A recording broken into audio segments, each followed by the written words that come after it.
Welcome back to the CreaTech Stage at CogX Hybrid Festival 2021. CogX is a global leadership summit and festival of AI and transformational technology addressing the big question, how do we get the next 10 years right? I'm Leila Siddiqui, Associate Director, Diversity and Inclusion at the IPA and member of the Creative Industries Council Diversity Group. I am so excited to be your MC this afternoon because CreaTech has a stellar lineup of cutting-edge content from gaming, live performance, advertising, esports, visual arts, music, fashion, and much, much more. CreaTech is unique in that it is the intersection of creative and technology industries, where innovation in artificial intelligence, virtual reality, algorithms, specialized software, and others are transforming creative services, outputs, and processes. Also in today's news, applications are now open for our annual CreaTech Showcase of the best innovations in UK CreaTech called Ones to Watch 2021. To find out more, please log on to our website, www.thecreativeindustries.co.uk. CreaTech at CogX 2021 is hosted by the Creative Industries Council and supported by associate partners Digital Catapult, Facebook, More Kingston Smith, and UKRI. Thank you all very much. Please do join the conversation on social using hashtag CreaTechUK and hashtag CogX 2021. The first in-depth research into CreaTech employment has also just been launched today by Tech Nation and the Creative Industries Council. The report sheds new light on sought-after skills in the CreaTech category, which is attracting record levels of venture capital investment. Right, so let's dive into our next session. I'd love for Christine Losecaat, MBE and founder of Little Dipper, to come and talk to Joanna Down and Harriet Mackie from the Old Vic. They're going to be discussing how the Old Vic has reinvented the theater experience and stayed connected with audiences during the COVID-19 crisis. Christine, over to you. Thank you, Leila. Hello, everybody. I just wanted to start off by saying thanks for joining, but also to just let you know that the Old Vic, because I'm assuming, in fact, I know that there's a lot of you out there who aren't watching this from the UK. The Old Vic is a 1,000-seat not-for-profit producing theatre based in London's Waterloo. And this wonderful 200-year-old venue reimagined theatre for creatives as well as audiences when the pandemic hit. And it did so spectacularly well to triumphant reviews, both in the UK and overseas, mentions in the New York Times, the LA Times, every writer, performer, producer's dream. So to tell us what they did, how they did it, and maybe a little bit of what's next, please welcome Joanna Down, who's Marketing and Commercial Director at the Old Vic, and Harriet Mackie, who is a producer at the Old Vic. Welcome to both of you. Can I start by just asking you in turn to just say a few words of what you do at the Old Vic and how you work together, starting maybe with Joanna? Yeah, so I'm Marketing and Commercial Director.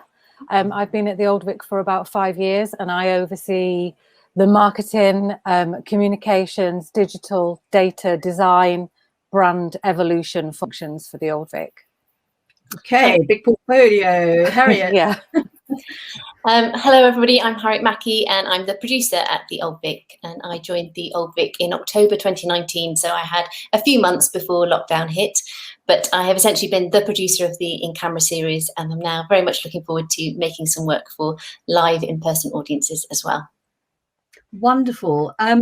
Well, let's start by tell us a little bit about where the Old Vic was. Well, that's quite hard to say for a Dutch person. The Old Vic was when the pandemic hit. Well, it's safe to say it was booming, really. It was the 5th year of Matthew Warch's artistic directorship. We had a show on stage with Daniel Radcliffe and Alan Cumming performing Samuel Beckett's Double Bill. And in the rehearsal room, we had Dame Eileen Atkins and Timothy Chalamet getting ready for 4,000 Miles, which was another play that was completely sold out for its 7-week run. We were the first theatre to close. We were the first ones to take the plunge. That was mostly in part due to the fact that we had, as Harriet has said, people rehearsing and in shows with us that needed to actually get back to America.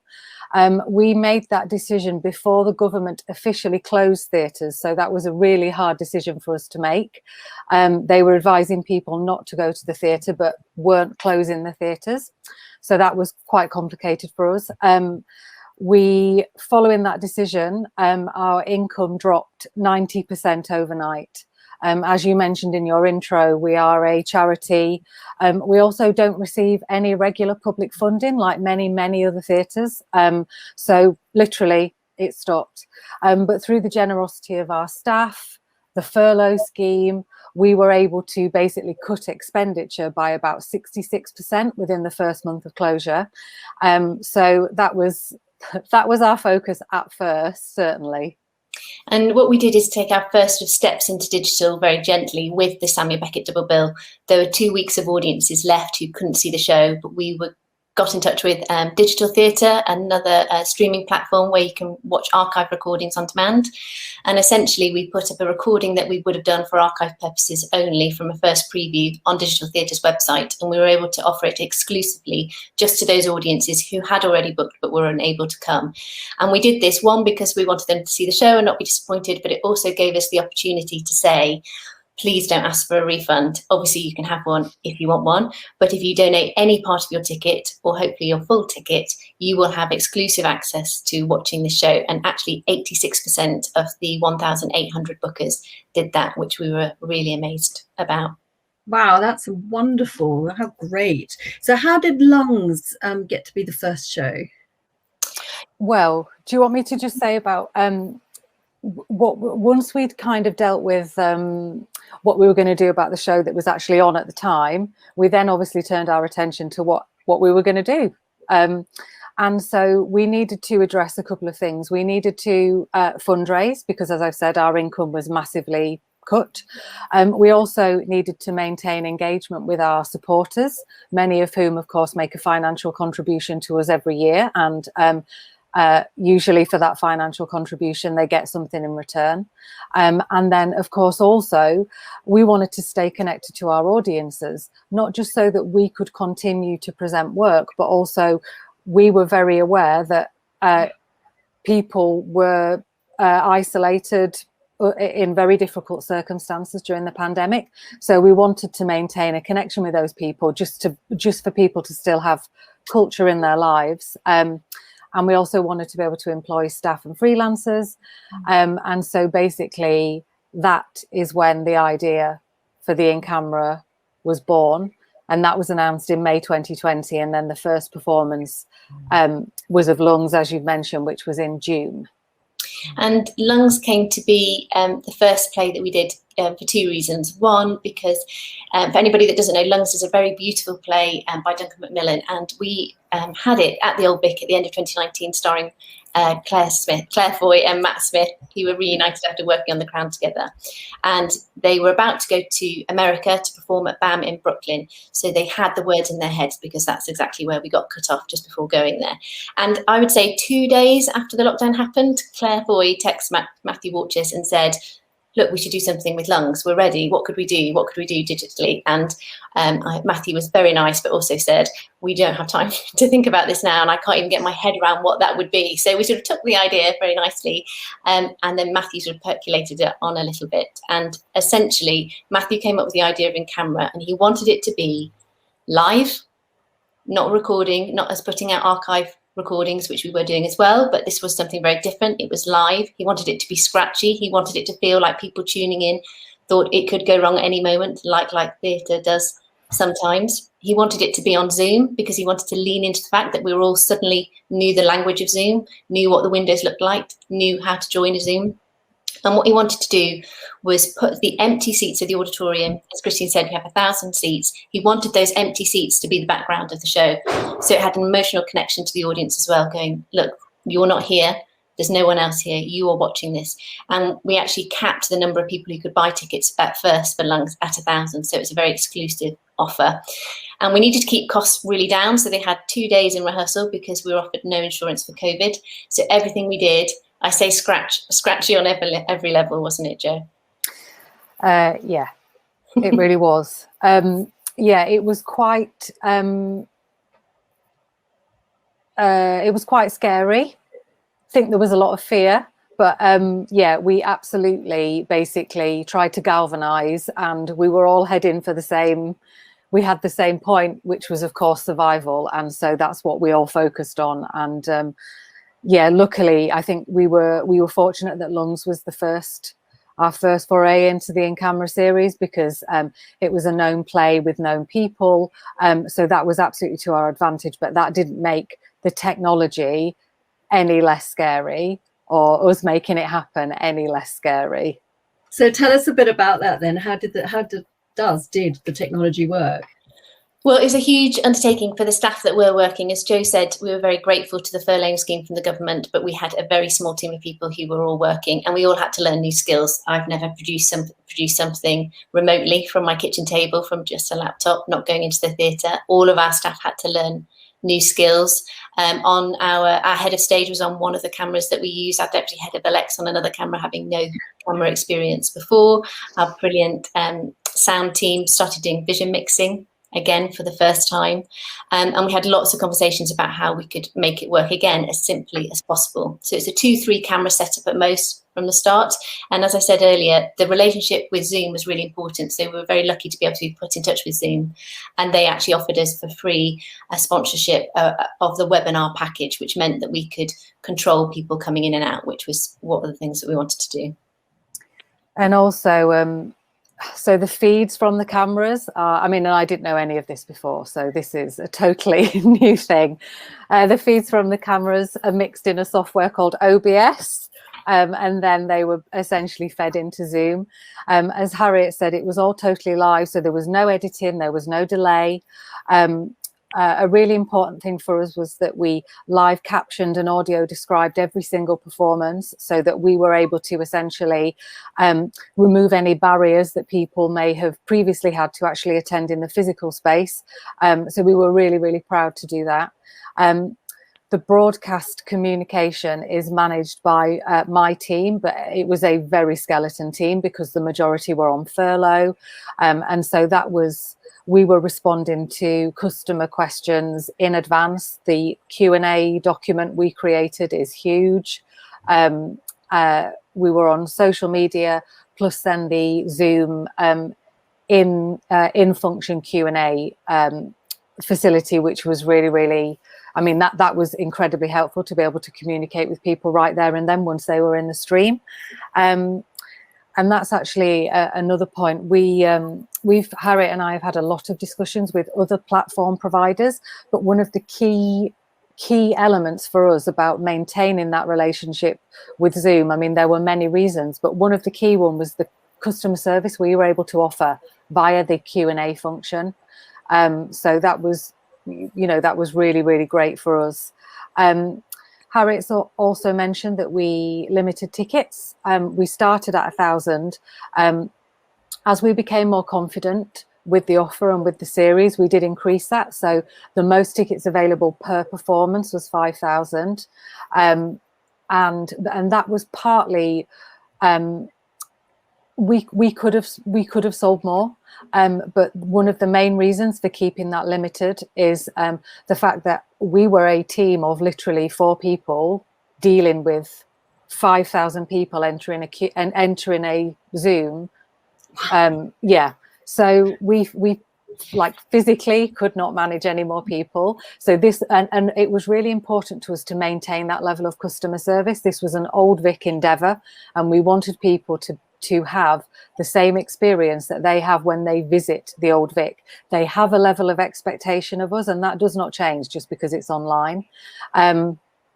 Tickets were £10 to £40. And another important thing is that it was 1 ticket per household, not per person. So it was 1 ticket essentially per device. So if people had connected their iPad to the telly, a family of however many could watch that all together for as little as £10 for the household. So although there were limited tickets in terms of access, it was quite open from a financial perspective and an accessibility perspective. Yeah, we didn't know if people would go for it, but they did. Well, I think it's wonderful that you managed to pull the rabbit out of the hat, basically. I mean, the minister this morning used a lovely turn of phrase. She said, CreaTech is the smushing together of creativity and technology. And I think that's probably exactly Absolutely what we're seeing, as a kind of the team that was trying to make this thing happen. And you've basically made it happen 5 times now, right? You've made 5 in-cameras. Can you tell us a bit about the different titles and also the reach? Yeah, absolutely. So there's, as you say, 5 so far. We'll tell you what's coming up shortly. And they've been a mixture of works for family, revivals of shows like Lungs, but also a new commission, which we had, which was great, starring Andrew Scott. And some of them have been monologues. Obviously, that is the easiest thing to do in terms of camera work, but also in terms of socially distance, keeping everybody safe. Some have been a collection of monologues. So we did Faith Healer, which is 3 monologues, and that was fantastic, starring Michael Sheen, Indira Varma, and David Threlfall. But one of the great things about the Zoom format, which is one of the things that Mackie wanted to lean into. Now, I don't know what format you're seeing us in, so I'm going to imagine that Joanna is in the box next to me. One of the great things was because of the squares of Zoom, you could cut out the social distance. So all the actors were all socially distanced at all times during the theatre, even when we did A Christmas Carol, which had 20 people in the cast, including the children and the musicians. But it meant that at specific moments, a hand could go out of the box this way and come in this way and look like people were touching. And already I think we're forgetting how moving that moment could be, because we're getting used to hugging people and getting used to seeing people again. But really, those moments where you suddenly saw 2 people that you knew were not in the same bubble, were not in the same family, touching live, it really was quite beautiful. And then I was just going to say that we also did some playbacks. Now, because we obviously got the recordings of these 5 shows, we've been thinking about what to do with them, and we want to kind of make sure that we don't give them away too soon. So we've done a handful of playbacks, which is one of the recordings of the first 3 titles, just to sort of test what the pickup would be, how interested people are in watching non-live shows, and that's been really useful. So in total, so far, of the 5 titles, 39 live performances and 12 playbacks, there have been nearly 101,000 households watching from 93 countries. And as Joe's point earlier, remember, a household is not one person, so we're not sure how many people have watched in total, but yeah, we're just shy of 101,000 households so far. That's amazing. Well, congratulations to everyone involved. You started talking a little bit about the challenges earlier on. What were the main challenges? I think the biggest one, without doubt, was time management and resource, because the idea was a good one and in theory quite straightforward. But I think the amount of people that were there to make that happen, including people who had never done this type of thing before, that was a huge undertaking, and the amount of time it took to think through every eventuality, even simple things. How did we want people to join the stream? At what time? What would they see when they joined? Everything. We had to really, really think about that. Of course, technology was a huge risk. We're a 200-year-old building, and sometimes our Wi-Fi isn't great. And so that was the most, I think that was probably the scariest thing, is that any moment that could just drop out. So we of course did a lot of work in advance to try and ensure that our Wi-Fi was as strong as possible. On that point, there was no insurance. Of course, conversations rumble on around COVID insurance, but at that time we were not insured for these productions. So if they went down, that again could be a financial loss for us, particularly on A Christmas Carol, which, as Harriet said, was a full production. That it cost exactly the same to produce than it normally does. So that was a big risk for us. We also didn't know about customer appetite. Would they want to once they tried it the first time, would they still be interested? Was there a need? Customer management was challenging. There was lots of it. lots of questions, but then also there was an expectation around, or a question certainly, about whether content like this should be free. And certainly at the very beginning of lockdown, many theatres started to release lots of free content. And so when we came up with this premise, which was paid for, there was a little bit of resistance to that. So that was one of the things we had to work really hard on, is I suppose communicating how in camera was different, and then getting people to try it so they understood the value of engaging with that live performance. And then also the on-sale periods, because this was all a bit, breakneck speed. Scratchy, that's the word we keep Yeah, saying. scratchy. The longest on-sale period we had was for A Christmas Carol, which was a 3-week sales period. And I think the shortest we had was 7 days. And I think that was for Three Kings with Andrew Scott. And by that time, our capacity had gone up to 3,000 to 4,000. So that was a lot of tickets to shift in not a lot of time. But that was the way that it worked. Things were not confirmed very far in advance. We will normally have at least minimum 6-month sales period for a show in the theatre. So this was hugely different. Well, no pressure for the future then, right? In terms of No. for anyone. Yeah, I don't like that legacy. That sales legacy is not one that I would like. No, I bet. Well, nothing like a bit of fear to make things scratchy. So what lessons have you learned? That risk is a good thing, and we should go with it sometimes, because out of it comes these new ideas that we would never have done. I don't know how many years we've earned in terms of time to think about what we want to do for Old Vic digital strategy by being forced into it. Obviously, it would be great not to have had the pandemic, of course, but it has made us open our eyes sooner, I think, to something that was probably rumbling and starting and had started elsewhere. So that was very positive. And the fact that it was live was the key thing, I think, for us, as well as great talent. We had fantastic actors for most of fantastic actors in all of the shows, and known actors in most of the shows. But the fact that it was live was what people were connecting to. The fact that you could hear a stage manager saying, "Please take your seats, ladies and gentlemen." People absolutely loved that feeling, and knowing that people were watching it around the world at the same time as them. And the fact that we were able to offer jobs to the freelance community, who were absolutely the hardest hit throughout all of this. So I think in total of the 5 shows that we did, we employed 380 freelancers from March 20 to March 21. Yeah, and it also it did make a positive financial contribution. As I explained at the beginning, we were essentially without income. So the financial contribution that it made was a stick in plaster. I mean, it was not a money maker, because there was such a huge chasm within our finances. But it was a positive thing that absolutely played a part in keeping the Old Vic alive during our closure. And, obviously our closure continues. It showed us just how great our supporters are. People bought memberships. RBC and PwC, who are our main principal partners, their support was amazing. We couldn't have done it without them. It massively benefited our brand. The Old Vic already is a global brand, but this actively took our work to countries and to audiences that would never have had the opportunity to see our work.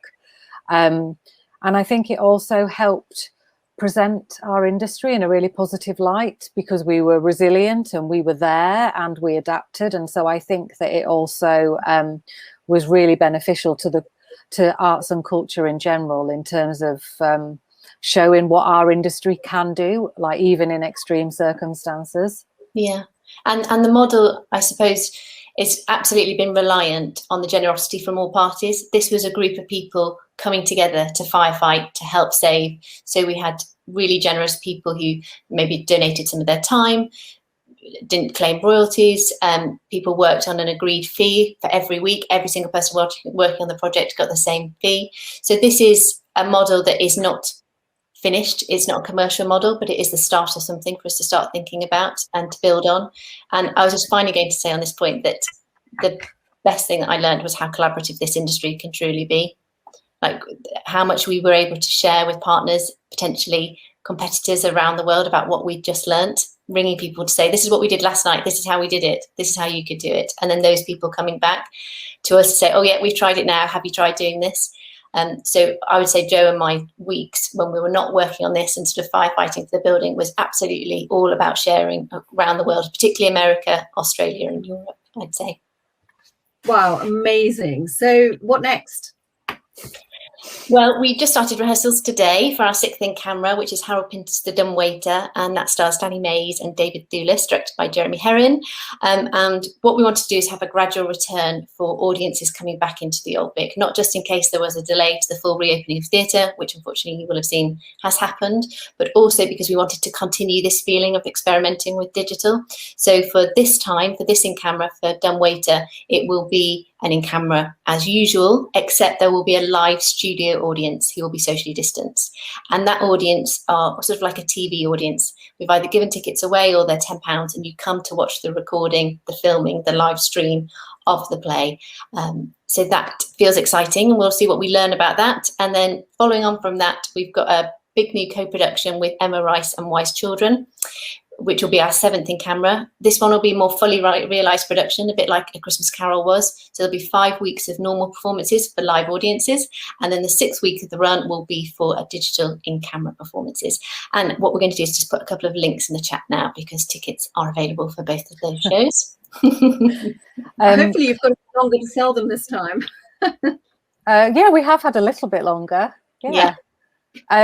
One of the things that we also did actually alongside in camera, because obviously that wasn't enough of an undertaking, we also did a whole free digital content series called Your Old Vic. And so in terms of what next, we are actually retaining quite a lot of that output. As Harriet said before, there were some ideas that were in the pipeline that actually, because of this situation, we realised way earlier than we thought we would. So one of the things was we launched our podcast series called Play Crush, and that had been on our digital strategy for 2 years. And, you know, we were going to get to it, we would get to it, and we got to it during the pandemic, and that was free content, and so that remains. We're now on series 3, so we will continue with that. We also took the opportunity to take our monologue series, which quite often is curated around different themes, social issues, and that's a really great part of our work that perhaps not as many people know about. So we actually digitize those. They were pre-records, but they were put out through our YouTube channel for free. We're retaining that. We've just literally today put our newest series, Home, which is in celebration in recognition of Refugee Week, which is this week. So we've got several new monologues that have just gone out on YouTube today. So in many ways, the integration of digital into what we do is more prevalent than ever before.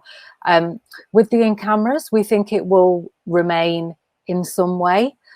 We've always been very clear that we don't think that in-camera is a replacement for live in our theatre experience, and that's our priority, to try and get back to that.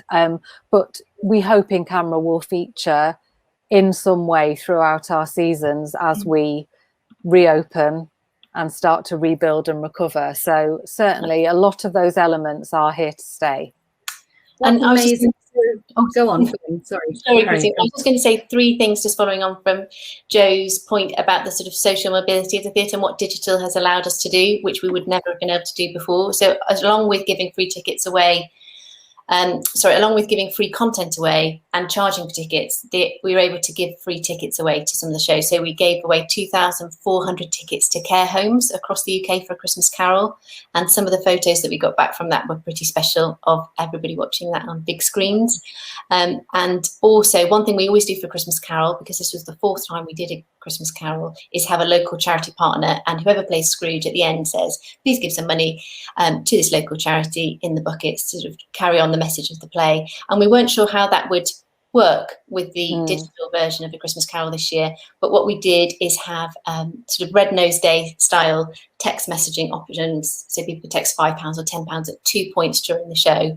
And we partnered with Food Cycle, which is a food bank charity, and last year people donated from over 80 countries £250,000 to Food Cycle. And then our amazing writer Jack Thorne and his wife Helen match funded that. So because of In Camera, there was £500,000 raised for that food bank charity. So we were obviously really pleased about that, and we look forward to kind of figuring out how we can maximise on that bit going forward as well. That's amazing, and what a wonderful kind of legacy to have on top of everything else that you've achieved. And I think we can say with confidence that you will continue to provide recorded theatre, some paid, some unpaid. We have somebody who's watching this from Botswana. Hello. Hello. Who is delighted to hear that. And I'm sure lots of people from around the world will be delighted to hear that too. So 101,000 households in 93 countries and employing 380 freelancers during a global pandemic. Well done. You must be so proud, and I think that's just very wonderful story, and it's so nice to have positivity in this and in these times as we now hit new environments, and we're going to have to reinvent things yet again, I'm sure. But this is CreaTech. This is about being creative and innovative, thinking outside the box and using technology to help us do that. So thank you both so very, very much for your time today. Thank you everyone for watching, and I'll pass back to Layla. So much, Christine, Joanna, and Harriet, for what was an incredibly inspiring example of how creativity meets technology and comes up with fantastic solutions in a fully inclusive way. And yes, indeed, Harriet, I do think that risk can be a very good thing. And what a sort of feel-good session that was, presenting our industry in such a positive light in front of the entire world. And that is the power of creativity, as we all know. So please do take the break to explore our virtual booths, do a little bit of networking. And our next session is at 2 p.m. So please come back then. See you soon.